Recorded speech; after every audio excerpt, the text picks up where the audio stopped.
Okay. Hi, how are you? This is Dr. Damaris Maria Grossman, Integrative Family Nurse Practitioner, and welcome to Mindfully Integrative Podcast. So today's mindful chat is with the awesome Shionta Jones. She is an integrative nurse, oncology nurse, advanced level yoga teacher, and she has many more talents and so much to share in her story. So I cannot wait for you guys to meet her and get to chat with her today. So hi, how's it going, Shionta? Grand Rising, everyone. I'm well. Oh, Just awesome. enjoying this moment, being with you, and taking this time right now to say thank you for creating a very safe, sacred virtual space. And just thank you for your constant support. I don't know if you know, but the first thing you ever did for me was during a very pivotal time in my life. And you gifted me with something, which may have seemed like nothing to you or to anyone else that would have received that, but it meant so much. And the fact that you were very much always concerned or, asking about my niece and Oh, yeah. kind of checking in with family, it speaks a lot to your character. And I just really appreciate that. Oh, of course. I would definitely. I mean, I like I try to be myself to and from, whether I'm on a camera, whether someone's watching. This is me, and I just care about people. I do. Like, I mean, when I met you, you were awesome. And we met so many years ago now. We were just talking about that before. So, but I'm glad that we're friends through these years. And I tell people, I do love technology. I know people have a love and hate for it, but I feel that I try to use technology to find more connection for others where they feel like they're distant. I feel that I can connect with someone anywhere in the world. And I really am thankful that I'm able to see people. Social media can be a little hectic, but I'm able to still connect with you after all these years. Yes. So I'm grateful for you too. Thank you. So let's talk about a little fun fact. So I always have everyone kind of say, what's a little fun fact that we don't know about you? Well, because I'm different, I will start with a fun fact and then I'll start with a not so fun fact that will probably be our gateway into our conversation today. I love it. Let's go. Let's get So, in. fun fact, I am super competitive. Okay. I was born into the world, I was born into athleticism. My mother was a runner, my father, a wrestler. My uncle's baseball, basketball. I have aunts that were runners, even almost made it to international levels of running. My brother played football, basketball, and then here's me. I played basketball and I ran track. And I'll tell you just a quick funny story. My husband and I, we've known each other for 17 years and we've been married now for 2. He and I went on it wasn't our first date, but we went bowling. And my father used to bowl semi-pro as well as when I was growing up. And so my husband didn't know that little tidbit about me that I, picked up some things. So I beat my husband the very first time we went bowling. Oh my God. But there have been I would lose horribly in bowling. Do not ask me to do like I can run track. Like bowling, basketball, balls. Nope. You wouldn't ask me to do any of that. There have been several times after that he has returned the favor and I didn't like it. So Oh, he's gotten better. He's pretty good now. yeah. So Okay. super competitive at heart. But one other fact about me, and like I said, it probably will lead into our storytelling and our talk today. 8 years ago, when you met me, I was one phone call away from being homeless.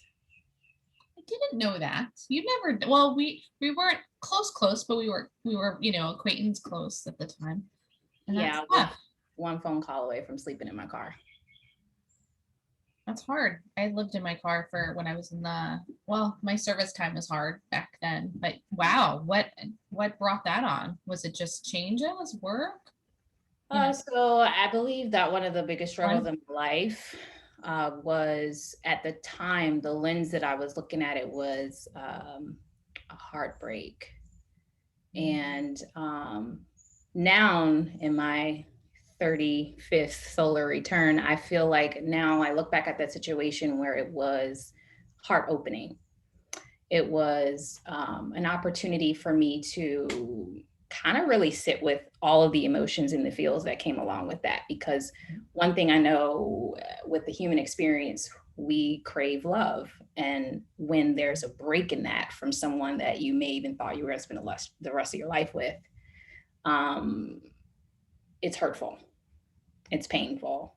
And now looking back, like I said, with the heart opening experience, I feel like there was my first step with, succeeding, setting me up for the success that I have accomplished thus far.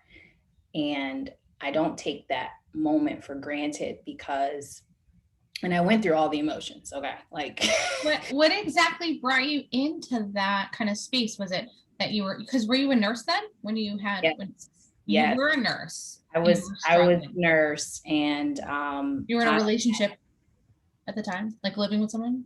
Yeah.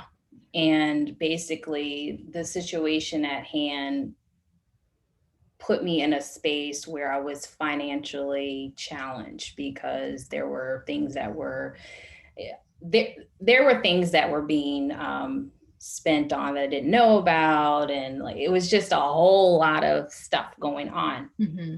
But one thing that, like I was saying, that I can appreciate in the moment was the steps I was taking towards growth, right? I think, we oftentimes want to just get to like that healing process. Like, I want to get over this feeling. It hurts so bad. It does. But yeah. Those were my first steps in really just kind of looking beyond the situation at hand and looking at this new perspective. And honestly, I didn't think that I would be like a full-time nurse making good money and then a phone call away literally from being in my car. Like who thought that? Who would have thought that? But the beauty in it, now that I'm looking at it, even till this day, and like I said, I'm a very competitive person. I didn't give up. Like, I did not give up.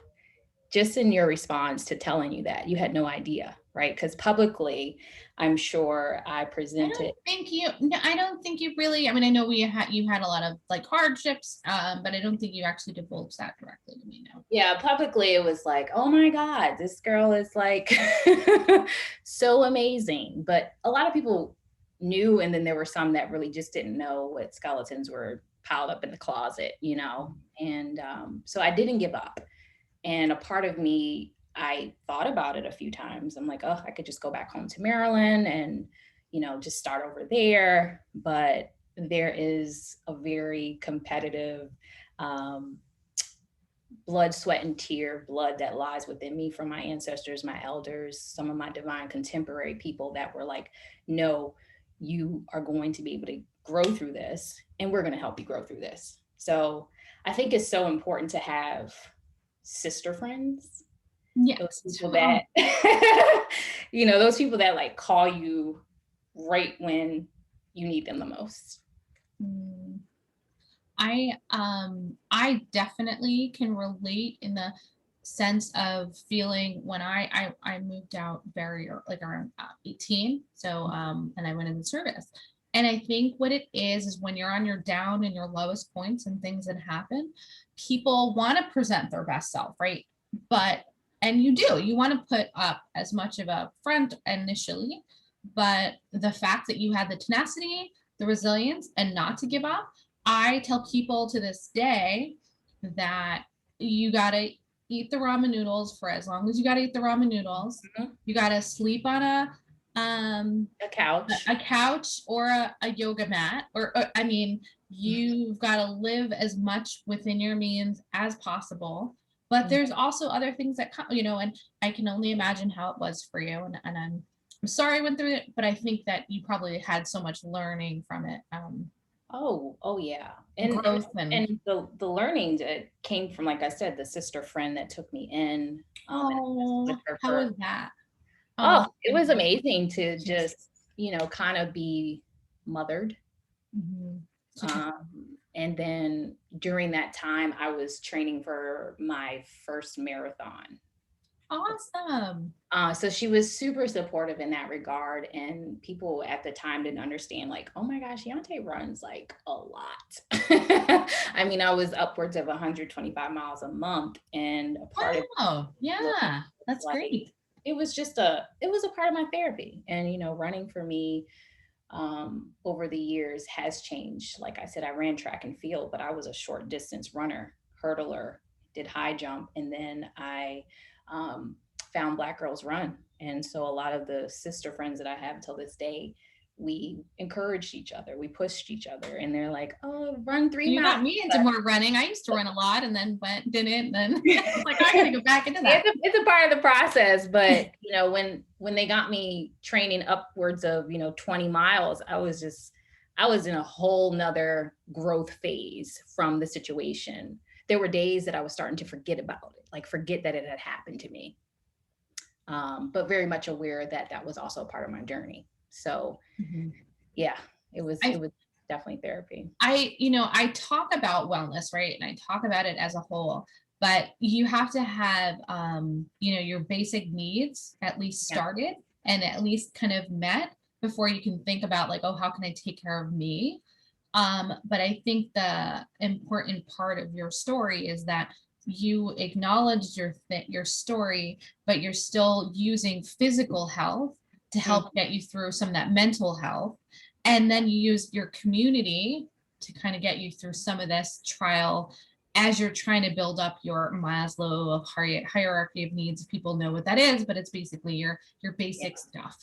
And you didn't give up when a lot of us in the world do give up. And I hope that someone is listening right now and understands that it's so you can come from the nothing or the bottom. I've been there, you have been there, other people in the that we talk to, and you can still have this wellness thinking, yeah. and not spend a lot and not need a lot, but I think some people don't know that, and you talking about this is important, in whatever capacity that you want to talk about it. Yeah, and I think too, I was, excuse me, at my best with patient care. Mhm. Even though I was taking on extra hours, I was very conscious of, okay, if you take on these extra hours, you're going to be tired, like, Yeah, right. period. But I was really at my best because of the resilience within myself. A patient, you know how it is when you work inpatient and a patient just doesn't even want to get out of bed. They don't want to take a shower or Yeah. let someone else do that for them. So I was pretty much like, they used to call me the coach. Like I was like getting my colleagues to run up and down the stairs with me, when we had downtime, so that you wouldn't sit and feel that level of exhaustion that, you and we've all felt it if you worked in healthcare. Right. But the patients, they feel that energy. So whenever I walked in the room, they didn't know I was sleeping on a couch. Right. They didn't know I had, maybe $700 in the bank. They didn't, I wasn't going to give them that. They were going to think that I was like the most energetic, like, motivating person that they had ever come encounter with. And then it just so happened I happened to be your nurse, but I was definitely at my best. And during that time too, like it was pivotal because I was starting to open up to the possibility of breaking the mentality that I was carrying around, that I was broke, like that I was broken, that I wasn't worthy enough. Like I started to open up to the idea that, you know what, you're beyond worthy. Like you are worthy. You were born into this world worthy. You weren't born into this world broken. You weren't born into this world broke. It's really a mind thing. And, I think that that's when Shades of Health really came about. There were other components a part of that, but transforming mind first can really be a part of not only your growth phase but your healing process. 100%. I mean, it's literally like the way that I live each and every day. I wouldn't be here if I didn't think every single day beyond the need. The mindset has to change, like the way you think about who you are and being enough. You are enough, and you're a beautiful person, and I know you. And I know that your struggle has made you way bigger and better, and now you're impacting other people. And what exactly is Shades of Health? I don't think the listeners know that. You're doing on the side, not even on the side. I mean, you're a yoga teacher, like I said. So that's my baby. That's my baby. So I'll tell you a backstory. That would have been 2013, the year we met. I was pretty much asked to come and speak with, it was the Orlando District Girl Scouts. That was 2013 in October. And one of my BGR sisters was like, oh my God, we're each month talking about different topics. And I would love for you to come in and talk to them about breathing. You're a nurse. Like, can you tell them about like how their lungs function, all these different things? And the creative in me was like, yeah, I can do that, but I'm also going to teach these girls yoga. Right. So yeah. I show up with, I had my mat, I had multiple mats because I was like, maybe, somebody might not have their mat or whatever, because they were informed that they were going to do some form of exercise, right? So I had extra mats, and this cute little brown little face came up to me, and she says, "Hi, what are you doing? How are you? What's your name?" She's asking all the questions like a kid does. And I said, well, we're going to practice some yoga after we talk about how, breathing really can help you in your exercise and movement and through life. And she was like, Black girls don't do yoga. It's exactly what she said to me. Black girls don't do yoga. And I pretty much in the moment saw a mirror reflection, right? Because there was this this lack of representation, and I didn't see it even when I started to come into it. I was just like, okay, all of my teachers are white, and have this perfect figure, and here I am, pretty different, starting with the melanin of my skin, So I saw this pure reflection looking back at me, and I was like, oh no, we have to change this narrative.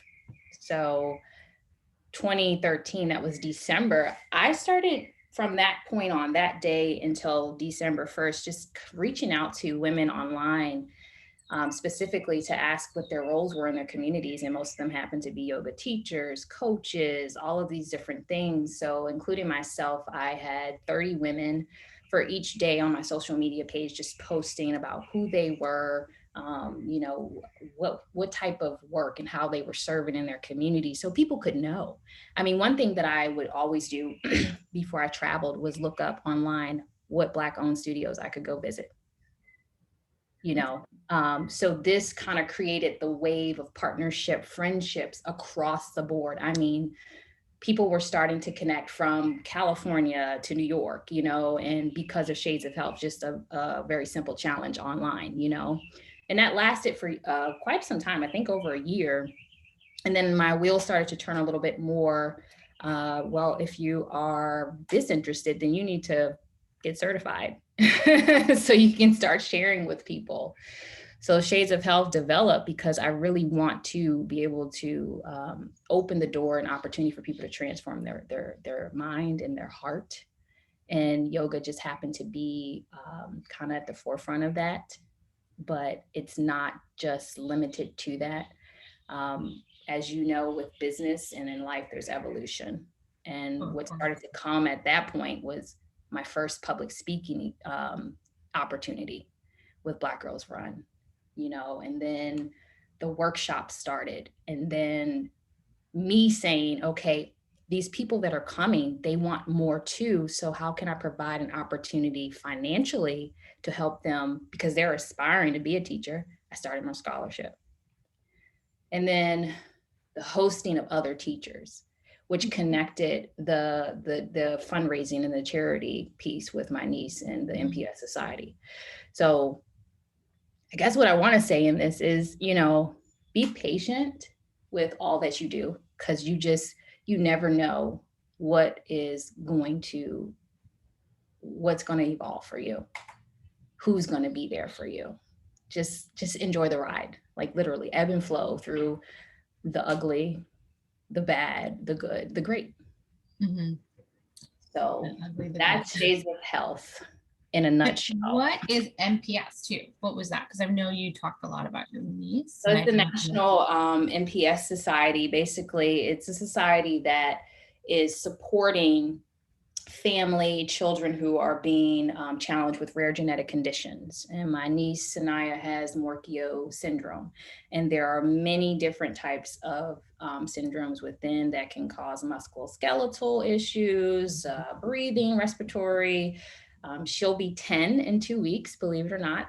And I'm so excited, right? I know, it's like I was there when she was born. It's crazy, but she'll be 10, and there's still a fight for, governmental support, like a Susan G. Komen, Gotcha. So a lot of support comes from the families, and having events such as a yoga workshop, raising the awareness and the funds for them. So most of the funds that I do receive are to help families in need to travel here, because we've had families from Pakistan whose daughter has the same condition that needed to come to Delaware to get the same treatment and surgeries.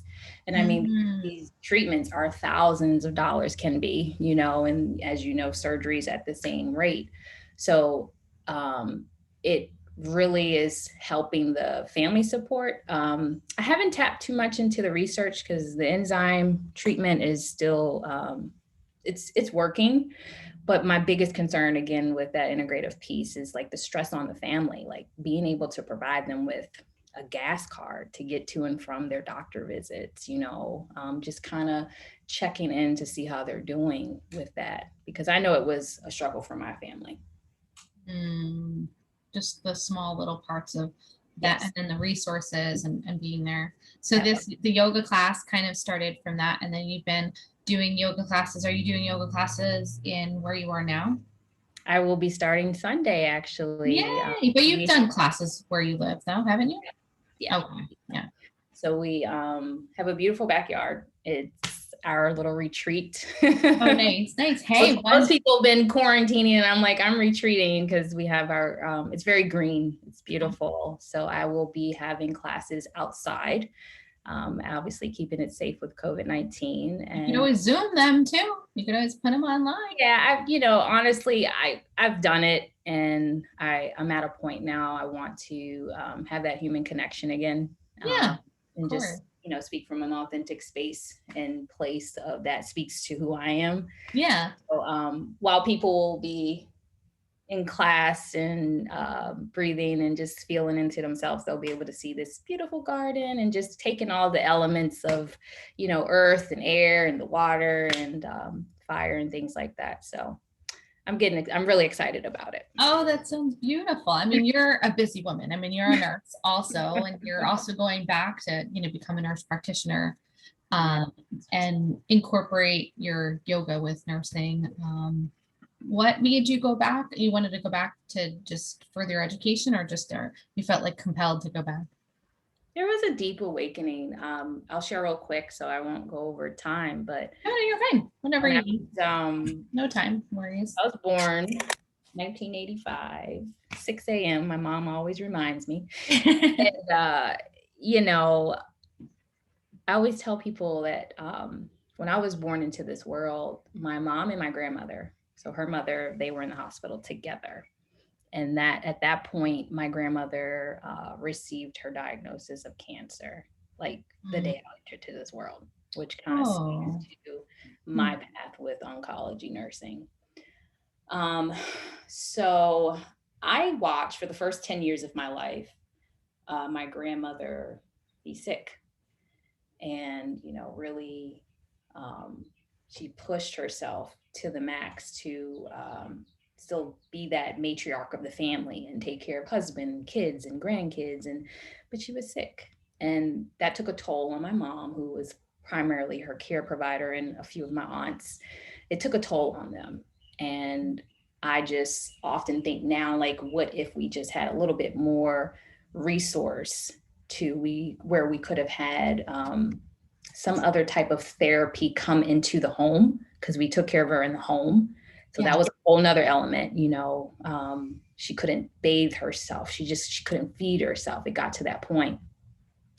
what if we had more support? And to be quite frank and honest, my grandmother, when she passed when I was 10, it wasn't because of cancer.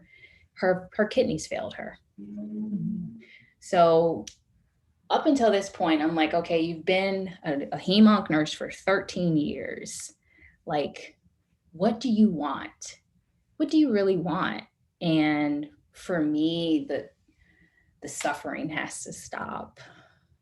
And just being honest with patients and their families while still serving compassion and empathy. I think we need to get into a space of just like people call us out for wanting to integrate, calling them out for not wanting to. To be an integrator, to apply an integrative component to these patients. Yes, they're getting chemo, but what can we do to help them suffer less, or be home, or be loved, or feel connected, or not feel in so much pain, or tap back into what they were doing prior to like coming at an 8 o'clock appointment to get blood drawn and being at a chemo clinic for 6 hours. I one patient, she comes to mind, she was a dancer. And I always told her when I first met her, when she would enter the room, like she had this bravado about her, like just like graceful walk and energy that I am not my cancer. And within the last 2 weeks of ending the previous contract that I did, she told me she had started going back to teaching dance to students. And it warmed my heart so much because there was something thriving in her that was like, you know what? I'm not my cancer. This chemo isn't going to take me down. Radiation, I'm just not going to be in that space. She blossomed like a lotus flower does, like she was just wanting to get back into teaching. And I thought it was such a beautiful thing. So I was resistant to go back. A lot of times we want to create our own plans. And I was like, okay, here's insecurity kicking in. I was like, you know what? I'm going to apply to the best nursing school, UCLA. I'm here in California. I'm not going to apply anywhere else. No, I don't doubt that. I don't doubt that at all from you. I was like, you know what? I'm just going to see what happens here because I know they were accepting a little less than their capacity because they're working on getting us back into live classes, yada, yada. So I was like, you know what? Let me just give it a fair shot. I know my GPA in undergrad wasn't that great, but I'm going to give it my all. And I had to I wrote a 500-word mission statement, a 500-word personal statement. I did not read it. I literally reached out to people to do references so quick, fast. I pressed submit and I was like, oh, all right, it's gone. It's done. Right. And I got an email back. We received your application, blah, blah, blah. You'll know by March. I'm like, God, I got to sit on this for 3 more months. Was this before the pandemic or was this March? This was during the pandemic. Wow. So I submitted last December, right before the holiday. And then we got our acceptance pretty much like the end of March, early April. But when I got an email, I didn't open the email for days. It was days.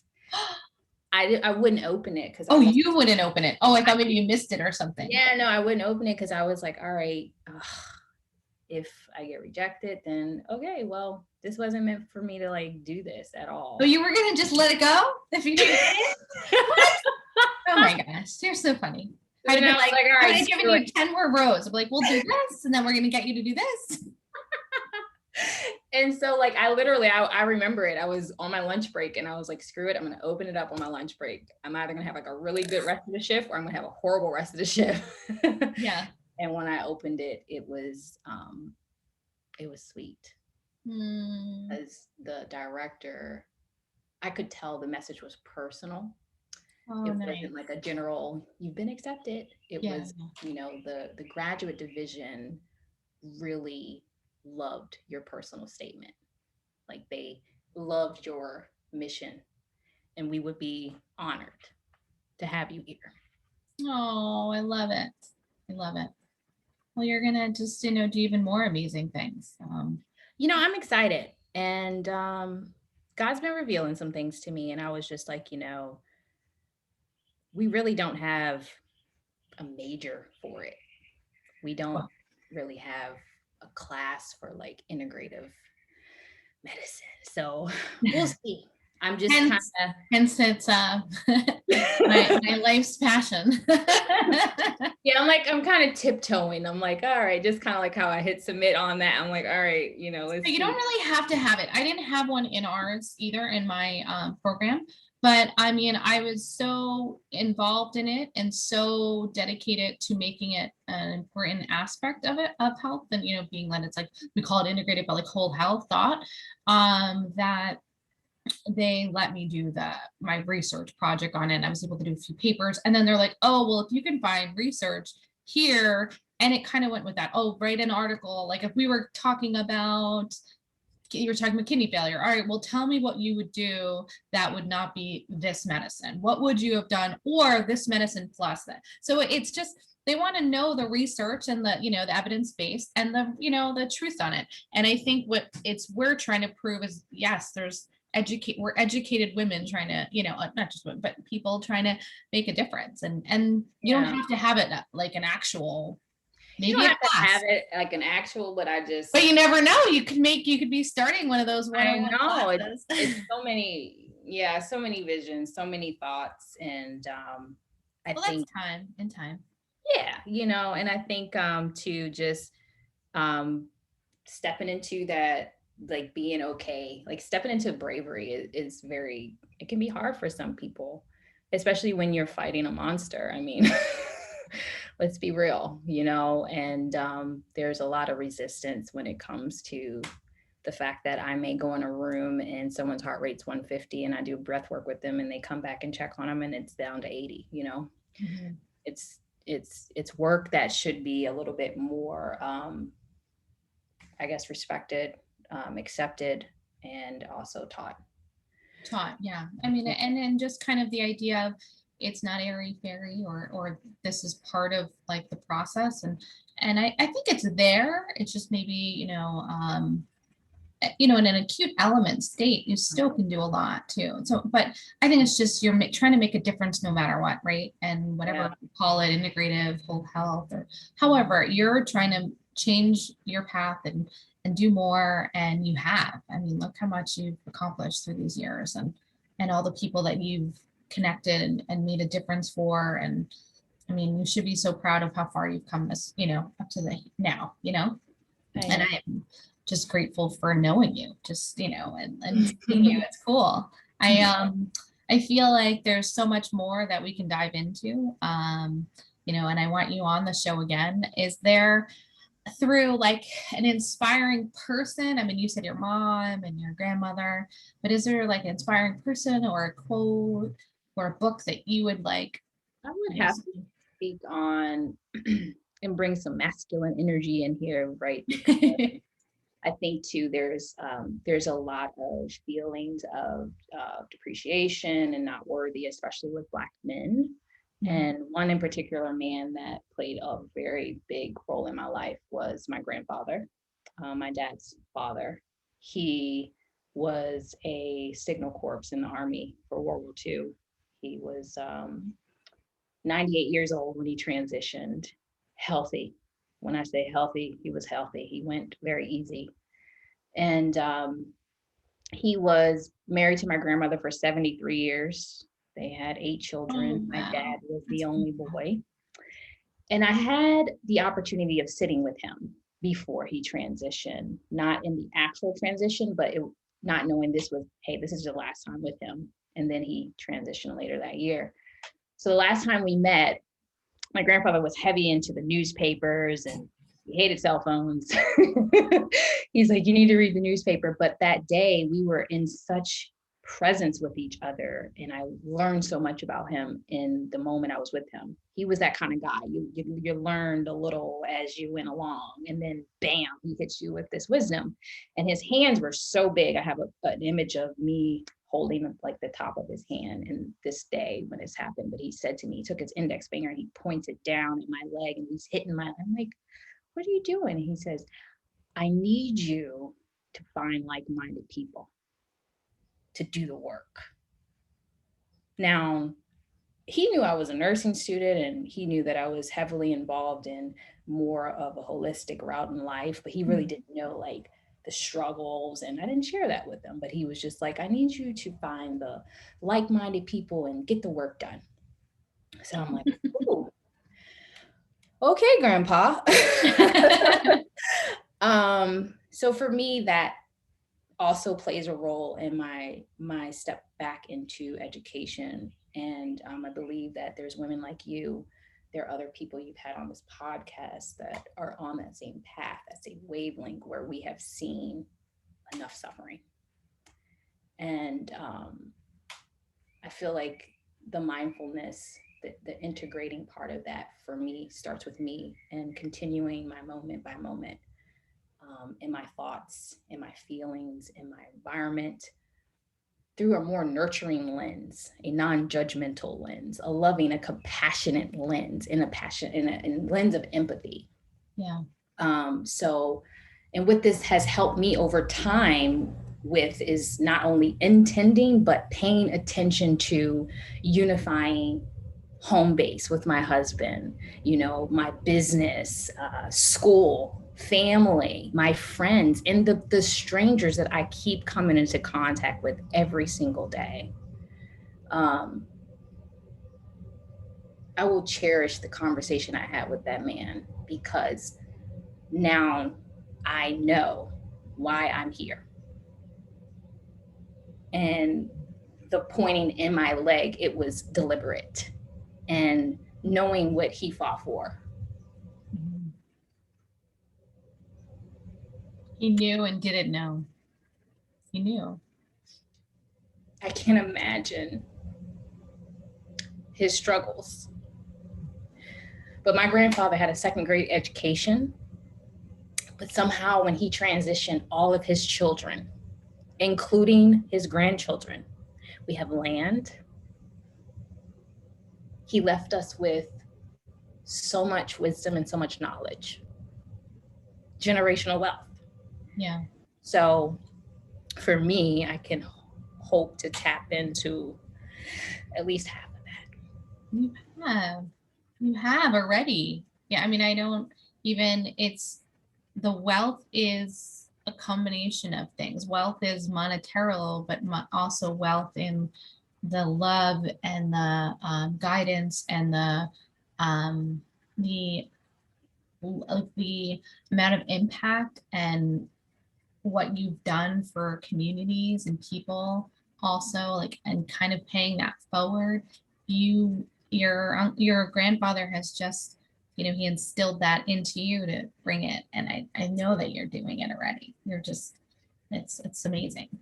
And I love listening to you. I know we can talk even further about this. I would love for you to be back on the show. I also want to talk more too about, I know that you are a plant-based advocate. Oh yeah. And we talk about nutrition a ton. I am mostly plant-based. I'm not 100%, but I definitely am a big advocate for people conversing about that. And I'd love for you to talk about that at another time.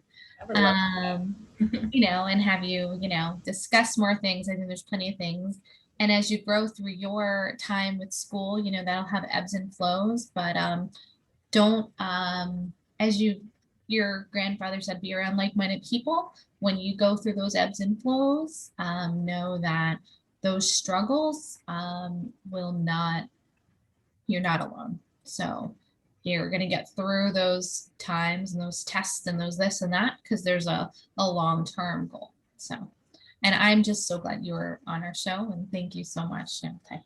Thank you for having me. Of course, anytime. And I just had one last request. Do you have a little tidbit or mindful way that you'd like to kind of leave for the listeners and those watching? Put your cell phones in another room. Put your cell phones in another room, so when you wake up, you have nothing to grab a hold of. Like, go invest in a battery operated alarm.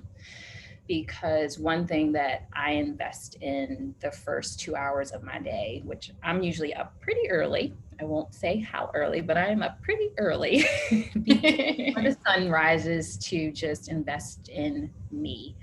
I have an altar space. It's next to my bed. So when I get out of my bed, I can't pass it. I can't look like, girl, you don't see me. Like it's there and it calls me there every morning. So take time for yourself and find those moments of pause. I can't stress that enough. Even if you're in traffic, like you can still find those moments to help you come back to self and just continue to work on unresolved issues of your past. So that way, when you are faced with the things that are triggering, whatever they may be, you can then start to learn how to project only love and compassion for people, because no one deserves the energy of unresolved issues coming from you. They didn't do that to you. They didn't say those things to you. So that's my tidbit.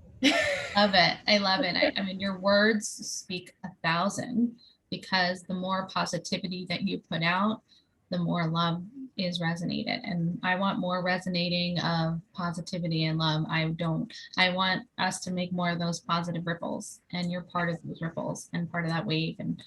And I'm glad that we're in this together, and in this community. And I look forward to always, being around if you ever need anything. And I love that the community can see you. So is there just a way that they can reach you? I'm going to have the stuff in the show notes, but, is there a way that they can reach you? Absolutely. I'm going to say one more thing. Let's get back to visiting people's websites. We are heavily invested in putting that information out for marketing and for information. So I'm only going to give you my website, www.life. If you go to my website, it'll connect you to all of the social media handles I have. But Sure. I think just getting back to that is very important as well. So love it. All right. Well, thank you so much for being on Mindfully Integrative podcast and showing us a mindful way each and every day. Have a great night, guys, and day, whatever it is for you. Bye.